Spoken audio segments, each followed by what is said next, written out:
He's turning it around. He's turning it around. He's turning it around. He's turning it around. He's turning it around. He's turning it around. He's turning it around. He's turning it around. He's turning it around. He's turning it around. The devil thought he had me. Oh.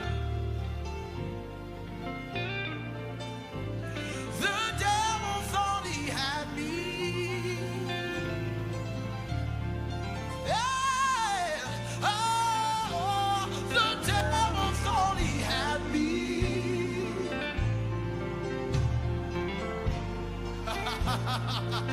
Hey, the devil thought he had me. I can't sing that too much. We gotta go. The devil. The devil thought he had me. The devil. Oh, oh. The devil thought he had me. Come on, somebody declare. The devil. The devil thought he had me. He thought he had. He thought he had. He thought he had me.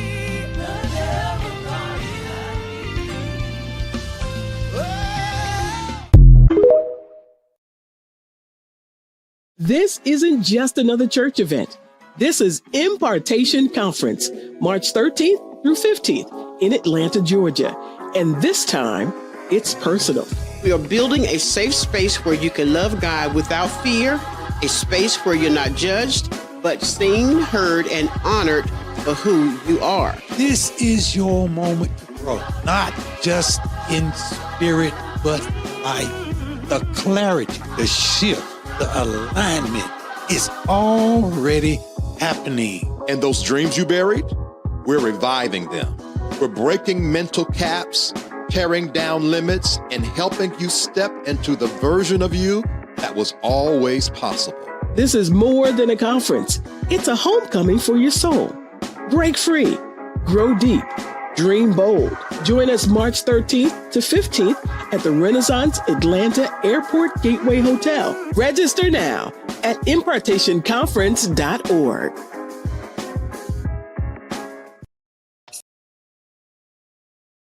Safe Space, refuge for growth and healing. Want to be connected to all that Safe Space has to offer? Join our email community. Stay in the loop with inspirational insights and updates. Join our email community and connect with like-minded individuals on the path to self-discovery. Sign up now. Find your tribe in a safe, supportive space. Join the Safe Space private community and connect with others who get it. We're waiting for you. Stay connected wherever you are with lives and video drops. Text VTerrillHill to 833-458-3658 for instant updates and powerful insights. Join the text community now. Curious about what's next? Book an intuitive tarot reading with VTerrillHill and get the clarity you need. Your future awaits. Heal from within and transform your life. Schedule a soul healing consultation and take the first step towards wholeness. Start your journey today. Click the Linktree link inside of the description box connected to this video for all of what the Safe Space universe has to offer.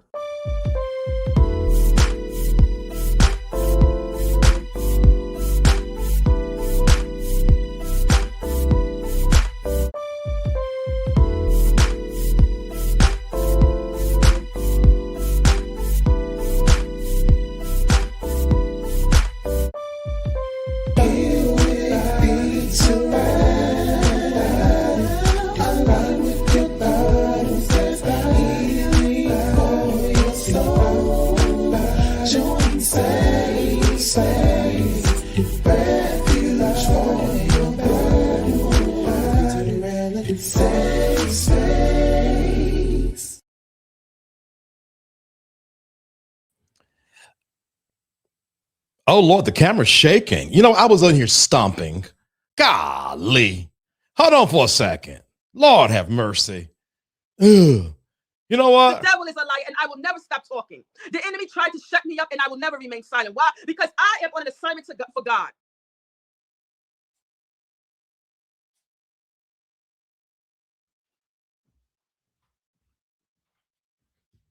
It's good now. How y'all doing today? I hope y'all are well. Hold on for a second. Oh my God. Is it shaking again? It's shaking. David had better not have done nothing to my camera. God dog it. He was in here messing with my mess. I got in here at 2 p.m. this afternoon. My camera was on all night. It's just going to have to shake, y'all. Can y'all see it shaking? Ugh. Anywho.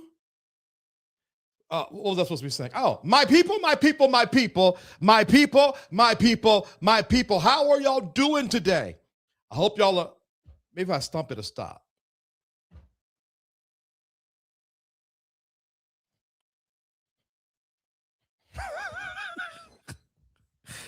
This is so stupid. Hold on.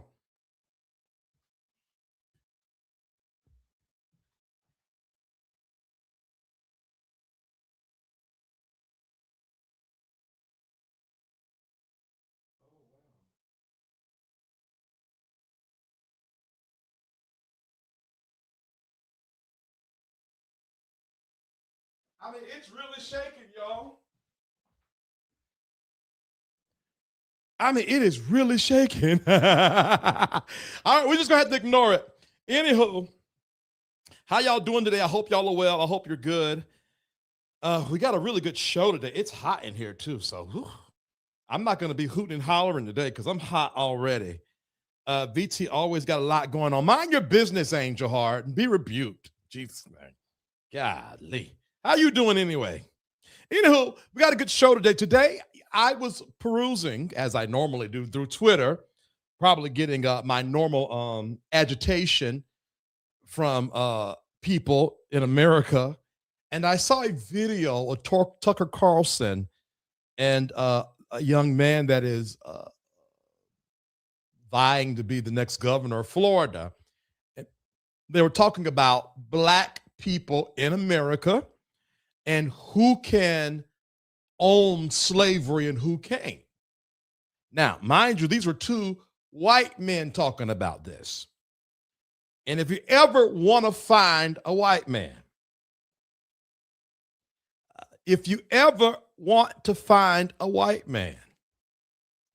then find your business, because they are always in someone else's business.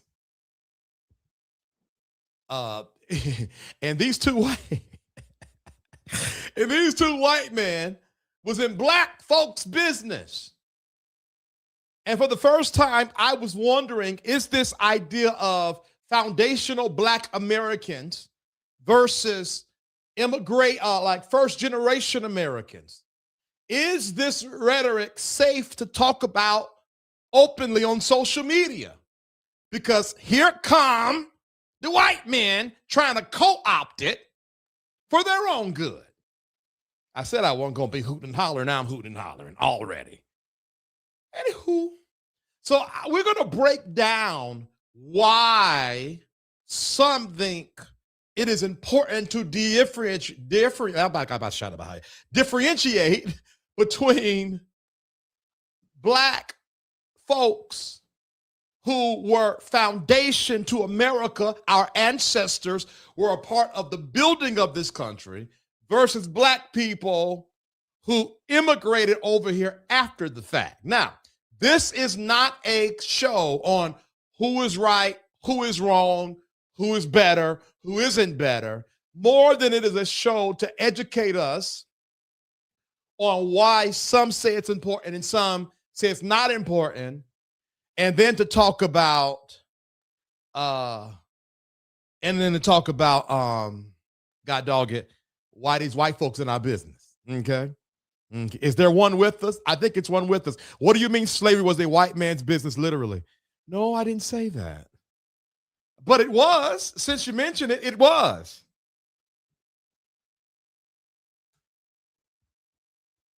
Am I confused? Did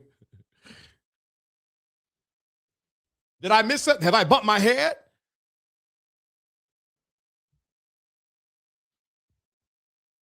And if you are white, ZR builds, if you are white, the system that you benefit from right now, called privilege, is still propagating slavery-ish kind of ways in this country. Oh, I'm sorry. My bad. My bad. Golly. Anywho, so that's what we're gonna be talking about today. All right. Now, before we get into the main topic, I do got to do some drive-bys. Why they messing with our good sister Jasmine Crockett?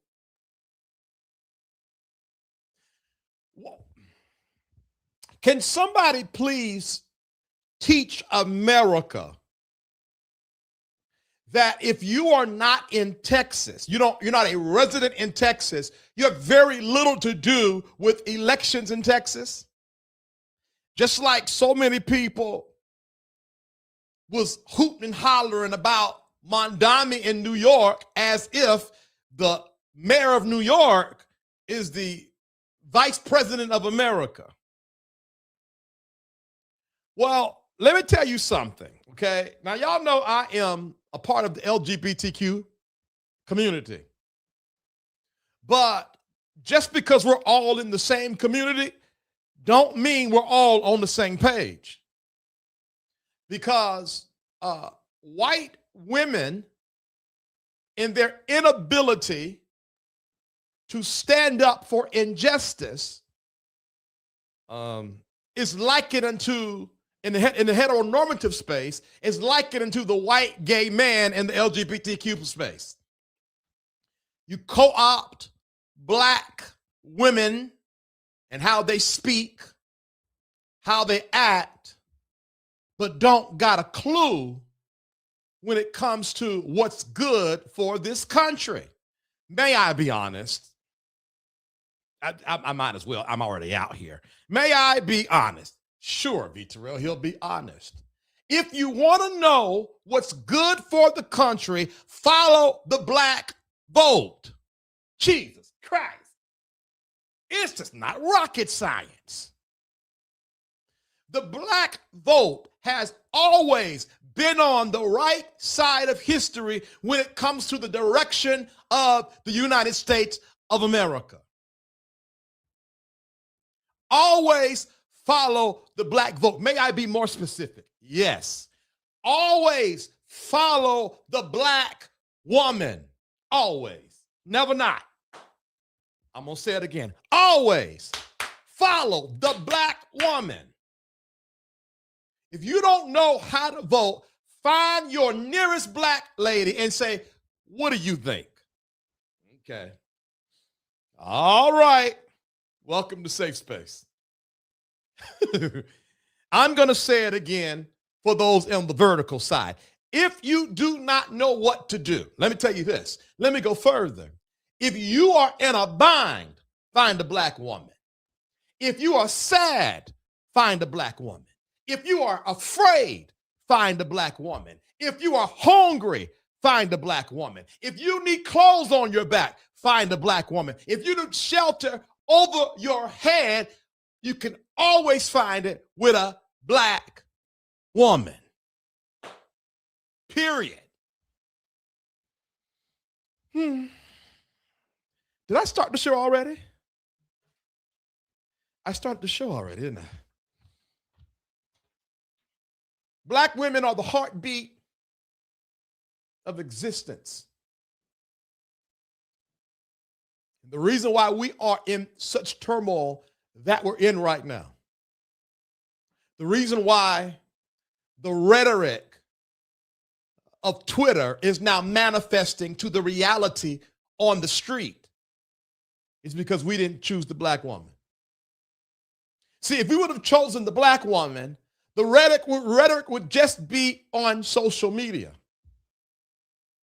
Now there's blood on the streets.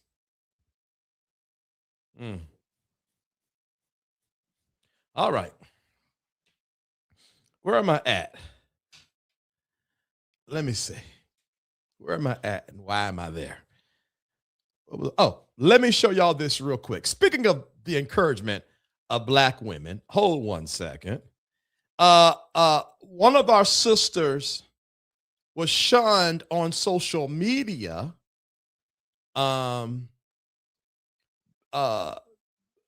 Why? Because she thought it not robbery to encourage a football coach. Let's add this real quick. Hold on one second. I want to tell you congratulations on your success, young man. Thank You you. hold your head up, all right? You guys have had a most magnificent season. Thank And you you. did a great job out there today. Appreciate So you it. just hold your head up, okay? Thank And you, ladies ma'am. and gentlemen, Duval, you the one, all Thank right? you, You ma'am. keep it going. We got another season, okay? I appreciate Take it. care and much continued success to you and the entire team. Thank you, ma'am. I want to tell you congratulations on your success. Play it young again. man. Thank You you. hold your head up, all right? You guys have had a most magnificent season. Thank And you. you did a great job out there today. So Appreciate you it. just hold your head up, okay? Thank And you, ladies ma'am. and gentlemen, Duval, you the one, all Thank right? you, You ma'am. keep it going. We got another season, okay? Now, would you believe that people were upset that a black sports journalist woman was encouraging the Duval coach? Journalists are not supposed to be giving words of encouragement. What's she doing that for? Why's she doing that?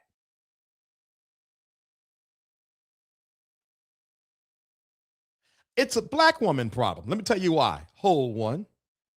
Let me tell you why it's a black woman problem. Because if I add to stage this, hold on. Am I there? Hold on, let me see real quick.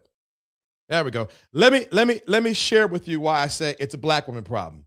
Because watch this. I really hope this is not the last time we get to talk to you face to face. I just want to say this. I'm not going to be in Cincinnati, and I really hope this is not the last time we get to talk to you face to face. I think you've had to deal with things, especially this year, that were unfair, that you had to coach a team that was, especially on offense, that was inferior to the teams that you faced. So I don't expect you to answer that. I just want you to know that's how I feel. I respect that from you, as you know. And Now, when this happened, no one said anything. No one was like, well, that's unprofessional. Why is he speaking so well of the coach? But when the black woman does it, she's out of order. Why is she doing it? It was never that serious. Speaking of, hold on a second. Y'all, hold on. I just got my voice back. Y'all know there was some beef with the Grinch this year? So you had, what's my man, Darnell, I forget his name, that went viral, for being the Grinch in California. Well, everybody was cool before they realized said Grinch was black. And then, what's it? Something Nick Darnell, I think his name is. And then, when they found out my man was black, there was this concerted effort to post up under all of Nick Darnell's videos how the Mexican Grinch was better than the black Grinch. He yells too much. He's not in character.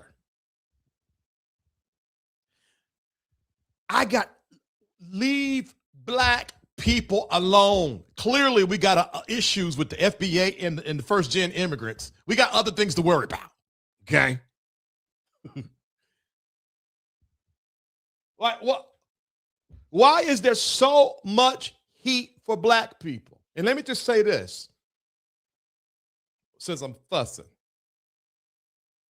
Kamala Harris did not lose because she only had 107 days alone. Kamala Harris did not lose because she was not a worthy candidate. Kamala Harris lost because she was number one, black, and number one, a woman, and number two, a black woman. And I felt like that in the beginning, and I sort of said it, sort of didn't say it. Well, I actually was saying it on Twitter. Let me just get this off my chest real quick. If you are a leftist, pro-Palestine, Israel, genocide leftist, you get on my nerves. Now, not that I am not against the liberation of Palestine. I am for the liberation of Palestine. Israel irks my black nerves. But you, my leftist friend, is the closest thing to anti-black than the KKK.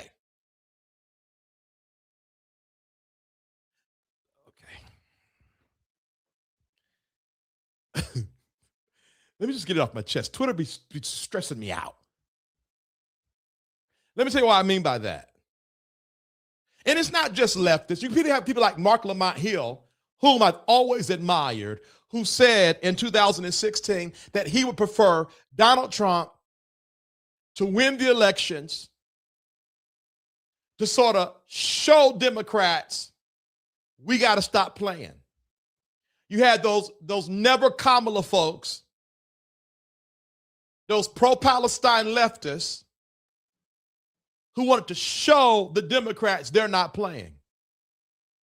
And now there's a 17-year-old boy that was working in Target, dragged out of Target, beat up, thrown in the back of a car. When they found out that he was an American citizen, threw him in a Walmart parking lot and kept on driving. And the 17-year-old boy, according to what I read, had to walk back to Target crying. Please tell me, what are you trying to prove? What is the point?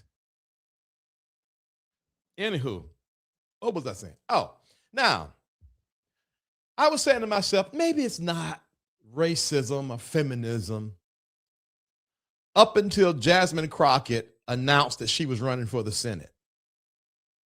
And those same irritating, charcuterie board, septum ring idiots went to ranting and raving again. I said, now, hold on for a second. This feels like the Kamala slander. Well, let me just show this real quick, and then we're going to go on. Hold one. And then we're going to get to the reason why I'm up here to talk today.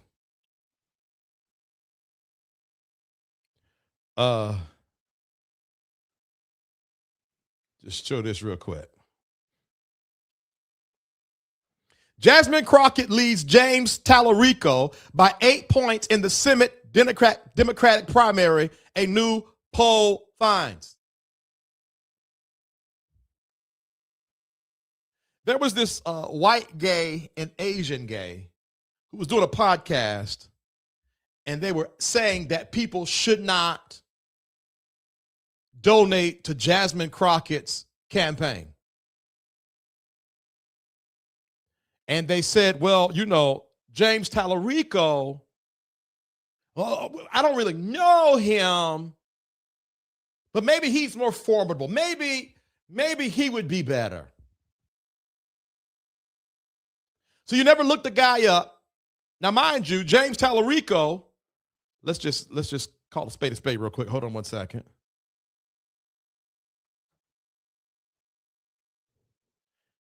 Is a supporter of Israel, which is absolutely against what most leftists is for. But they didn't even check because James is a white man. They were basically oohing and eyeing over a white man that they never even knew what he stood for, simply based on the fact that he's a white man.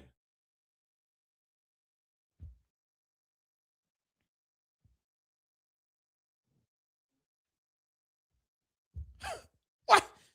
This is what I'm talking about. This is ignorance. This is racism. This is feminism at its best. All right? All right, now let me get to the reason why I'm up here today. Hold one.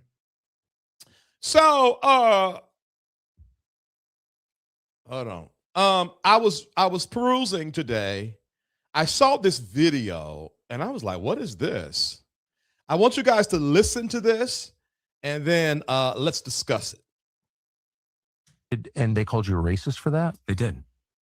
which is actually quite interesting because I got a call from the Foundational Black American Society here in Florida who reminded me that Byron's mother is Jamaican, he is Panamanian, and they found it quite insulting, in their words, that he would try to claim victimhood of slavery, not a single descendant of American slaves in his family. I like those foundational guys. They're so good. Tariq Nasheed and all. I mean, I don't agree with everything, but like they've got a perspective. If your family's been here 400 years, and the descendants of a lot of American slaves or families have been here 400 years, I don't know. I think that gives.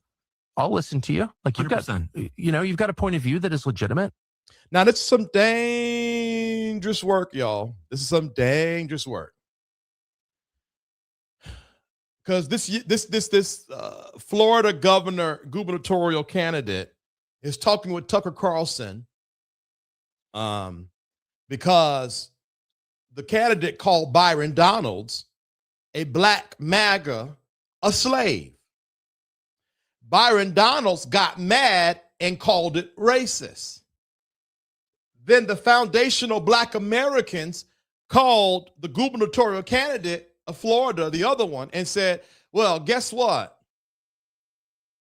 It's not really racist because he's not a foundational black guy. His parents are immigrants. So then he goes on Tucker Carlson and be like, could you believe he tried to pull the slavery card and his parents are immigrants to America? And Tucker's like, yeah, I agree. This is BS. This is dangerous.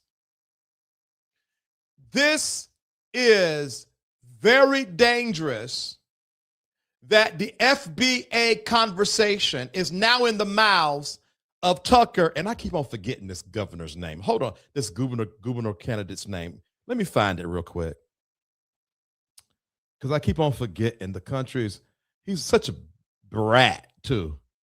Definitely apply. Hold on, let me look at the comments. Somebody gonna put it in here.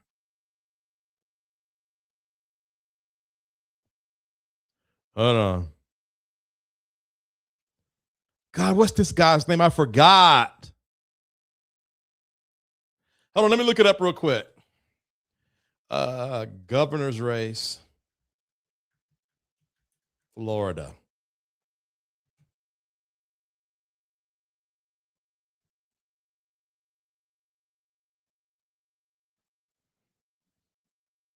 They got no names on here?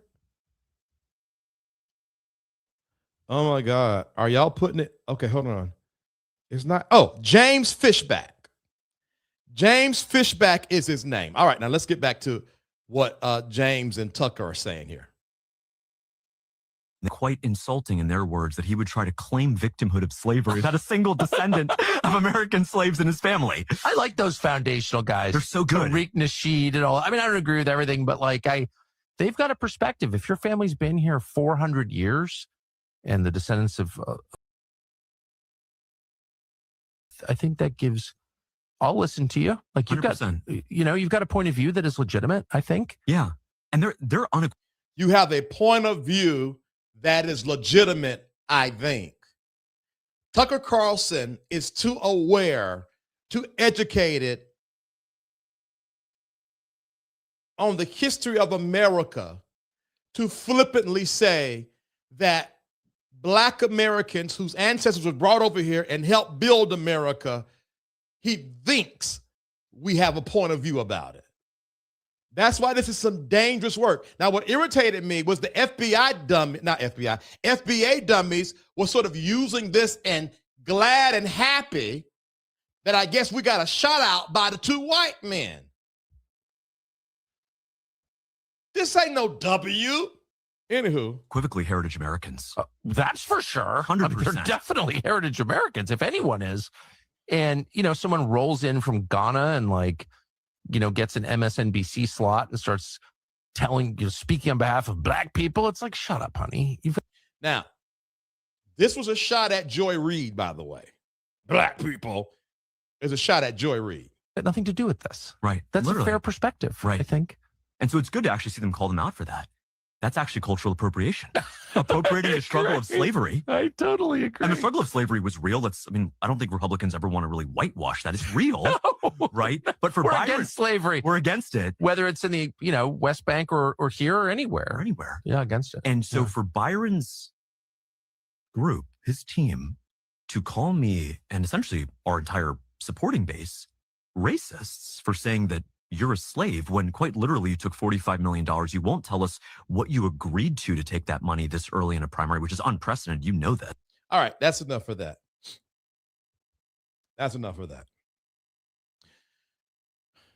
First of all, that's what Byron Donalds get. When you lay with dogs, you get fleas.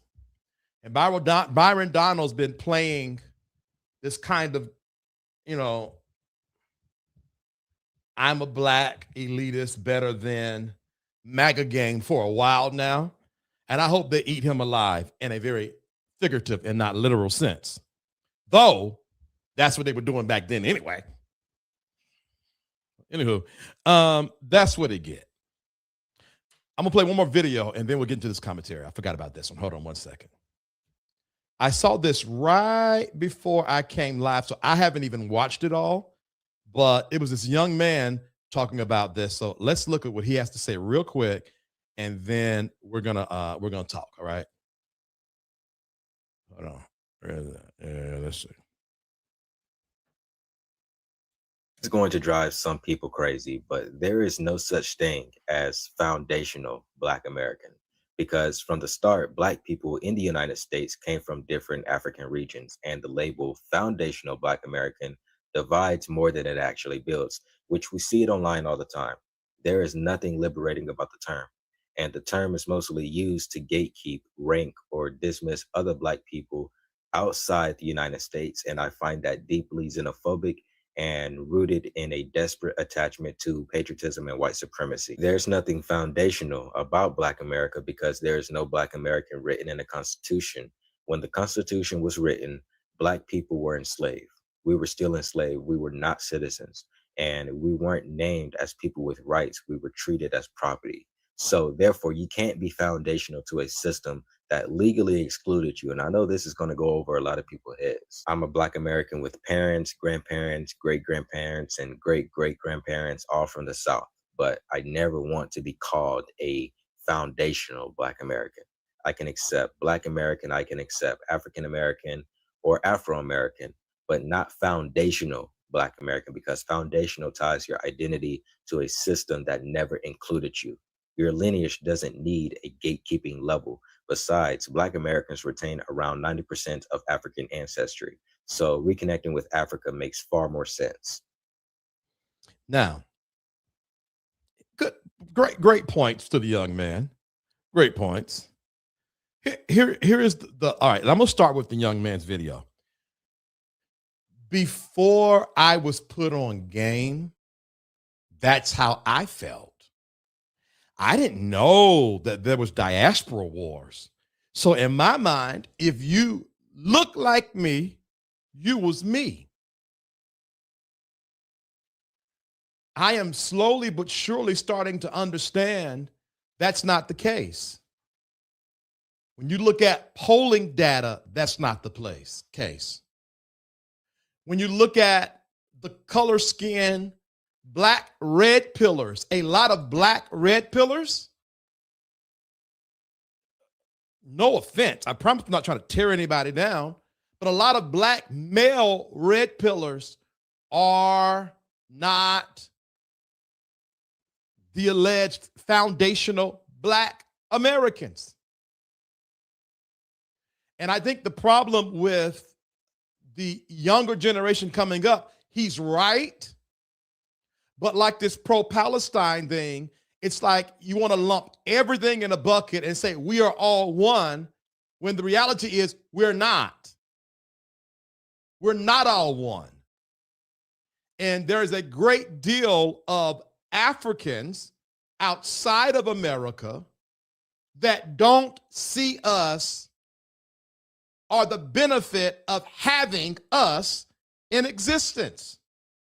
We're called lazy. We don't take advantage of opportunities.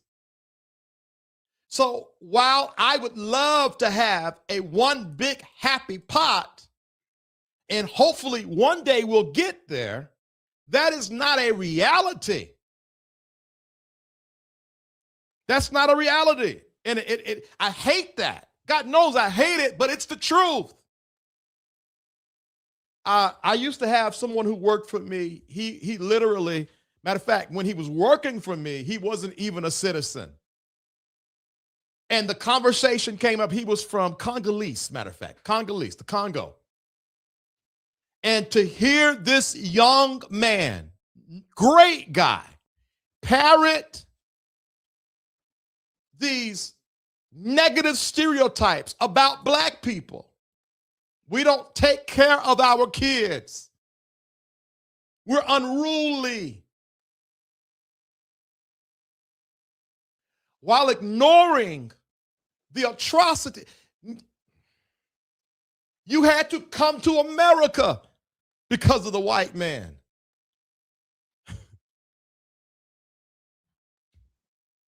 And don't you tell me nothing about Bonquisha cutting up in CVS when them snagger-tooth meth head rednecks was trying to take over the Capitol January 6th.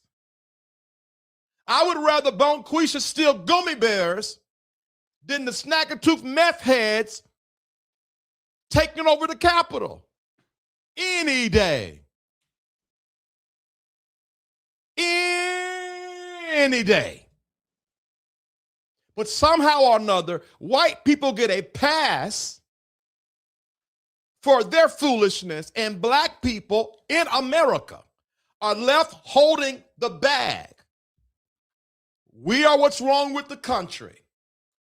We're what's wrong with the Democrats. We vote Democrat. We got the slave mentality. Somebody had tweeted this week, I'm disappointed that Barack Obama didn't put out a statement about the young lady who got shot in Minnesota. Where is Kamala?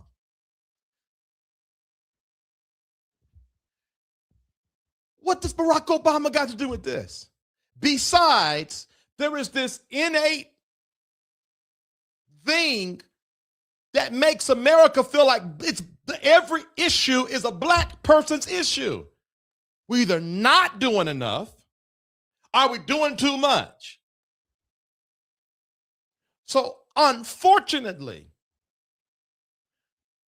and y'all know I just had my very, very, very best friend, Mo, on the show this Thursday. And I love Mo. So I don't have an issue.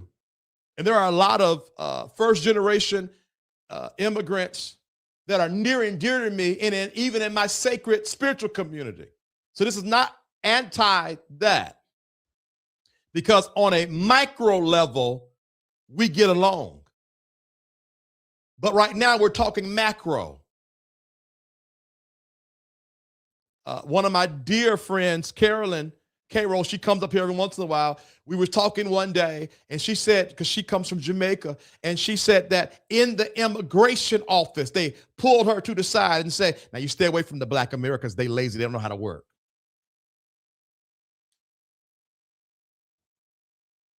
So let's get into it. Let's get into it.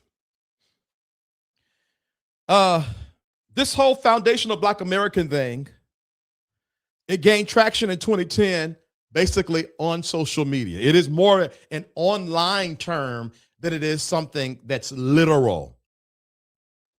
It came from the frustration of being lumped in, all black people being lumped into one pot.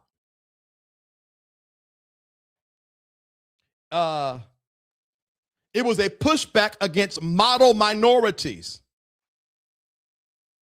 Well, they came all the way from Ethiopia, and now they're a doctor. Now look at you.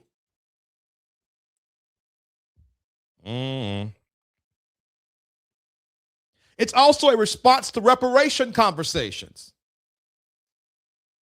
Because when you want to have the conversation about reparations in America, now you do have to sort of divide up whose ancestors were over here versus whose came over here later. I hope that makes sense. Was your great, great, great, great grandma Did I do too many greats? I don't know. Y'all know what I'm trying to say, though. Versus your dad or grandma. Because everybody that is black in America should not get reparations if it was ever to be passed out from America. So that is why the FBA would be important. It was never about, I would like to think, and it's probably not true, but I would like to think it wasn't about hate more than it was about recognition.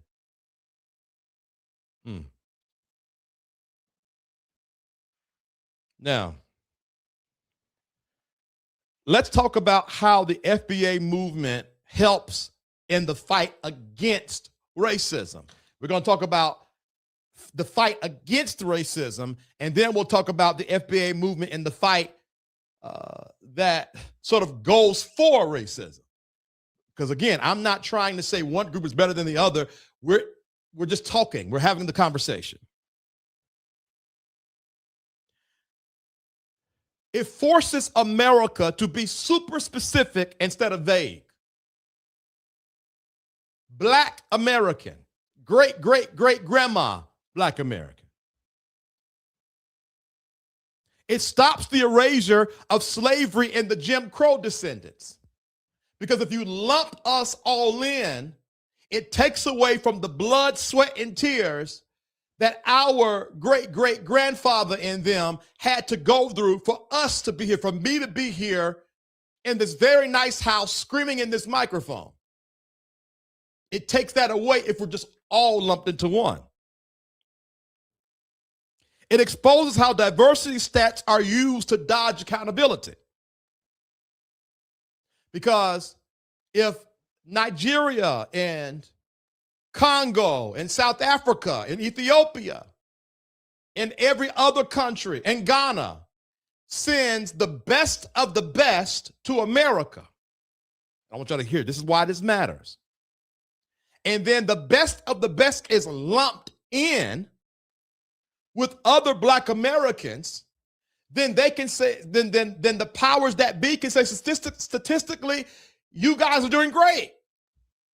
The majority of you are doctors. What's wrong? But when you divide it out, let me give you an example. I remember Jesse Jackson saying one time, and I don't know the specific percentage, but it was high. Something like 75% of people born and raised in Atlanta will stay in poverty. But you have a chance of being extremely prosperous if you move to Atlanta. There is a difference. If you're born and raised in Atlanta, if you're born in poverty, if you were born and raised in poverty in Atlanta, it was like a 75% chance you would stay in poverty. Versus coming to Atlanta in poverty, it was a high chance that you could break poverty by coming to Atlanta versus being born and raised in Atlanta. It matters. God knows it matters. So no disrespect, because the reality is when African immigrants come over and excel, it is great for us all, but that does not make them the model. That's not how that works. They are not the model, and they should not be compared to the young man raised in the projects without a chance, what came out his mother's womb hopeless. That's not a fair comparison.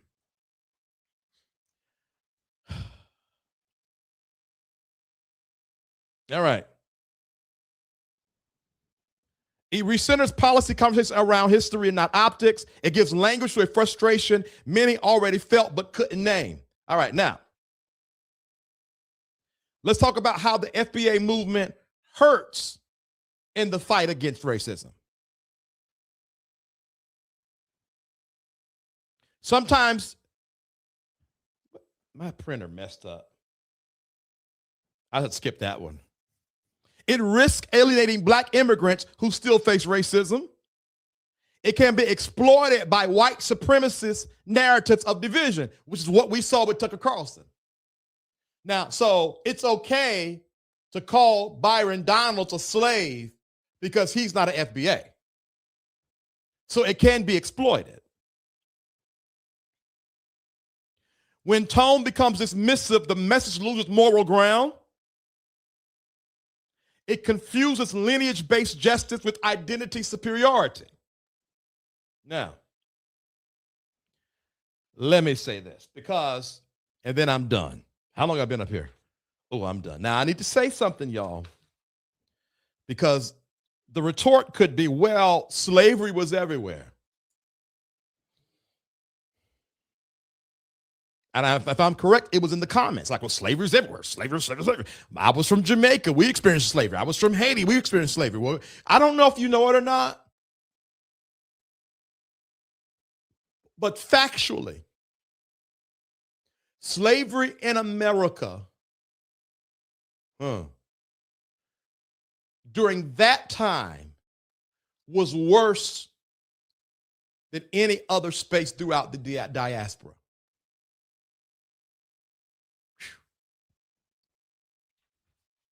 I'm going to say it again. For some of you who do come over here judging us, well, you didn't take advantage of the opportunity.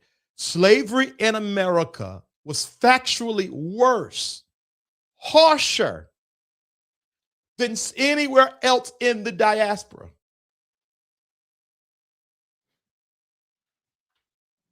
Slavery here was race-based, permanent, and inherited. Enslavement was written into law and protected by the courts. The freedom came without land, resources, or repair. Redlining, segregation, and mass incarceration followed. Black Americans stayed a permanent minority in a white-controlled nation.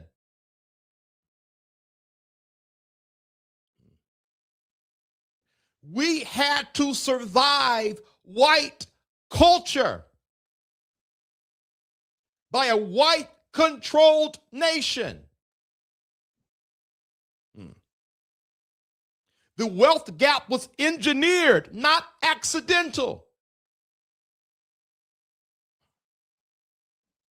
Other countries had brutality, but often had black majorities post-slavery. We never had the majority. We were 13% of the country. I was 13%. I don't know the percentage now. America built global power directly on enslaved black labor. And then criminalized black survival after freedom. I think I said this last week, and I'll say it again. They didn't take advantage of the opportunity. Oh, no, we did. If anybody tells you that black Americans did not take advantage of their opportunities, you should know they're ignorant and they do not know history. Because every advantage that was taken was met with fire and mobs and hangings, lynchings. The hope beat out of us to ensure that we did not take our rightful place in this country. Burning down our schools and our neighborhoods. We did not want to segregate, but white people thought it very, very beneficial. I mean, we did not want to, not segregate, but I forgot the other opposite word. Antonym of segregate. Integrate. But white people thought it very beneficial to integrate black people into schools to ensure that they served us a less than quality education. You go to certain parts of your city's neighborhoods and the school is run down. I remember during COVID. Luckily, my producer, I shared an office with one of the producers in the television station, and she stayed in a nice side of town. And you blink twice, and her son and the rest of the school had tablets. While 5 miles down the road, they had to set up buses so the kids could have Wi-Fi, not even tablets, Wi-Fi. So you redline black people into these neighborhoods and then base the quality of education on tax dollars and then say if they would just study. All right. Okay. I'm done. Oh, I did good today. So now, let me just say this. I don't like it.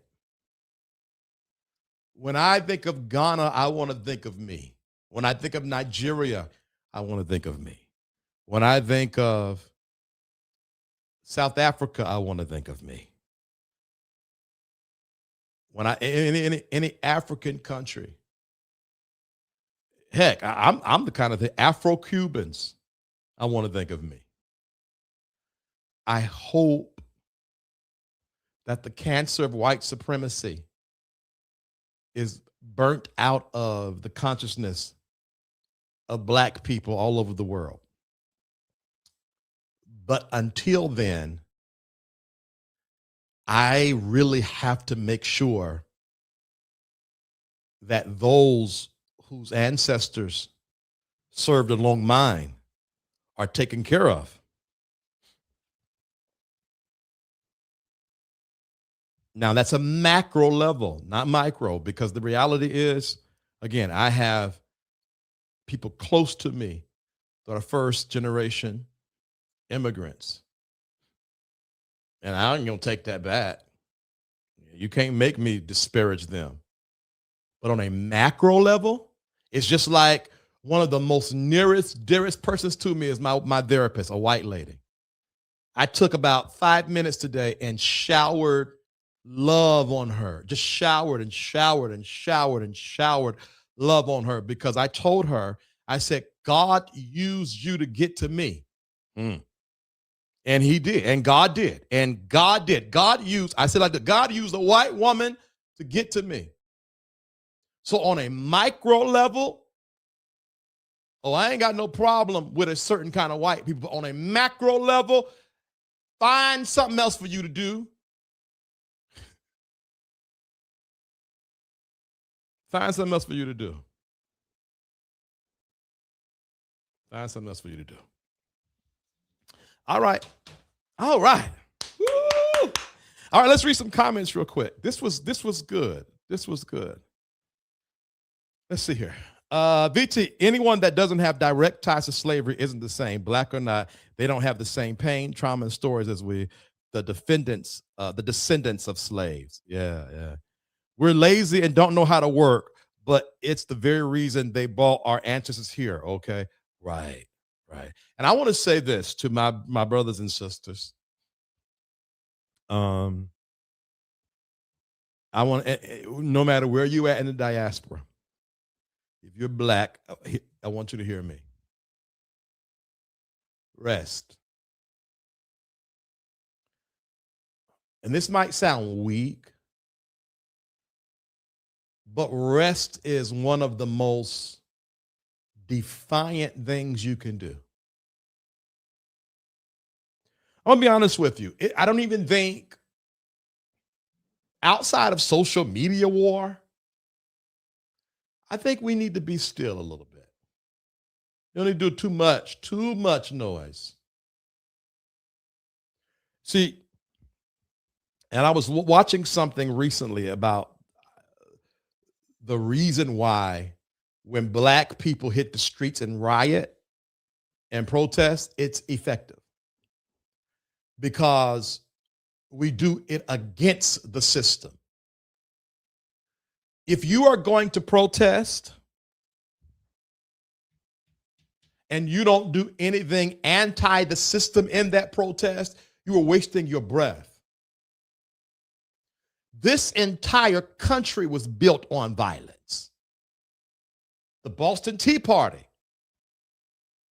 The same people that will proudly teach you about the Boston Tea Party will tell you that you're hooligans for burning down the CNN Center. You're not. That's what you're supposed to do. Hand to God. Nothing has ever moved this country that was done within the system. That's why they did sit-ins at the diners. They protested and walked with the bus lines. They sat in white-only sections and drank out of white-only fountains. And they allowed the media to film them going to jail because of it. And that's why there's protests going on in 2025 and in 2026, and nothing's changing. Because white people never had to buck against the system. It was always left to us to do.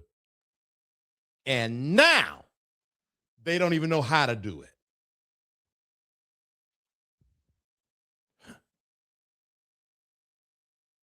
And as soon as they did it, pow, shot in the face. If that would have been a black person, America would have been turned upside down by now. We cut up so bad over George Floyd, we had them Democrats out there putting Kunta Kinte cloths, bowing on their knees. Don't y'all let people fool you. Don't you let people gaslight you. Oh, we're needed in this country.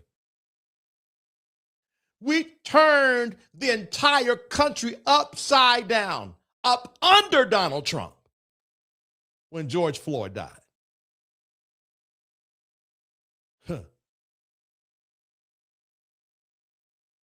I'm trying to tell you,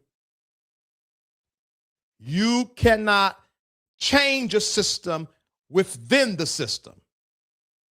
You change the system by going opposite of the system. And so until white folks understand that, all you're doing is just marching. Woo, woo, fascism die. Woo, woo, fascism die. And nothing's happening.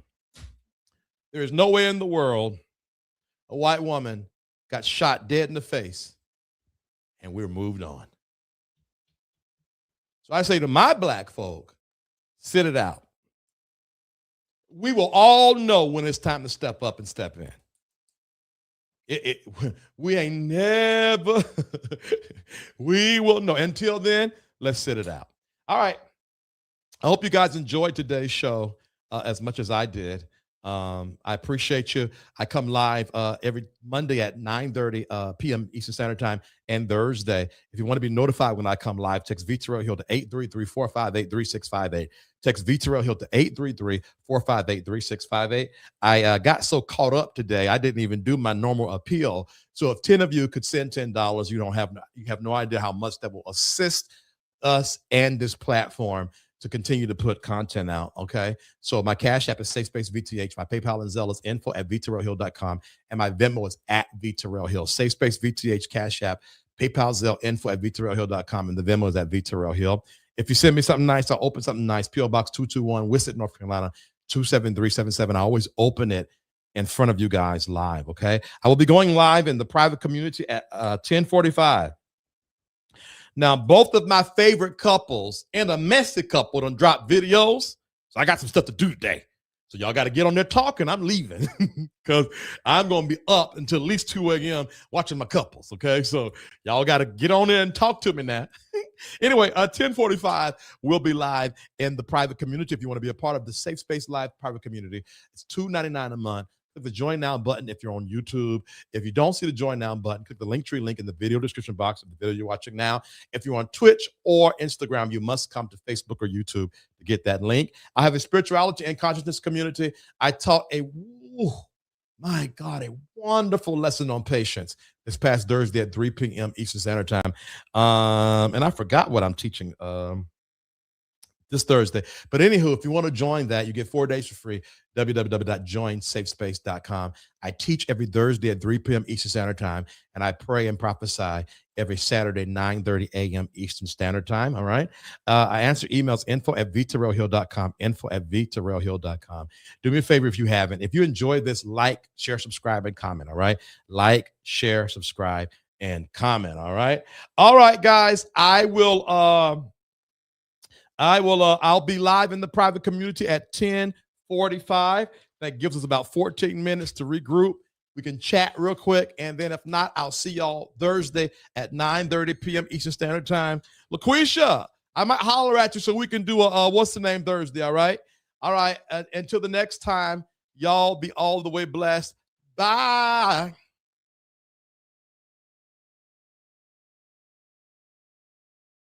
This isn't just another church event. This is Impartation Conference, March 13th through 15th in Atlanta, Georgia. And this time, it's personal. We are building a safe space where you can love God without fear, a space where you're not judged, but seen, heard, and honored for who you are. This is your moment to grow, not just in spirit, but life. The clarity, the shift, the alignment is already happening. And those dreams you buried, we're reviving them. We're breaking mental caps, tearing down limits, and helping you step into the version of you that was always possible. This is more than a conference. It's a homecoming for your soul. Break free, grow deep, dream bold. Join us March 13th to 15th at the Renaissance Atlanta Airport Gateway Hotel. Register now at impartationconference.org. Safe Space, refuge for growth and healing. Want to be connected to all that Safe Space has to offer? Join our email community. Stay in the loop with inspirational insights and updates. Join our email community and connect with like-minded individuals on the path to self-discovery. Sign up now. Find your tribe in a safe, supportive space. Join the Safe Space private community and connect with others who get it. We're waiting for you. Stay connected wherever you are with lives and video drops. Text VTerrillHill to 833-458-3658 for instant updates and powerful insights. Join the text community now. Curious about what's next? Book an intuitive tarot reading with VTerrillHill and get the clarity you need. Your future awaits. Heal from within and transform your life. Schedule a soul healing consultation and take the first step towards wholeness. Start your journey today. Click the Linktree link inside of the description box connected to this video for all of what the Safe Space universe has to offer.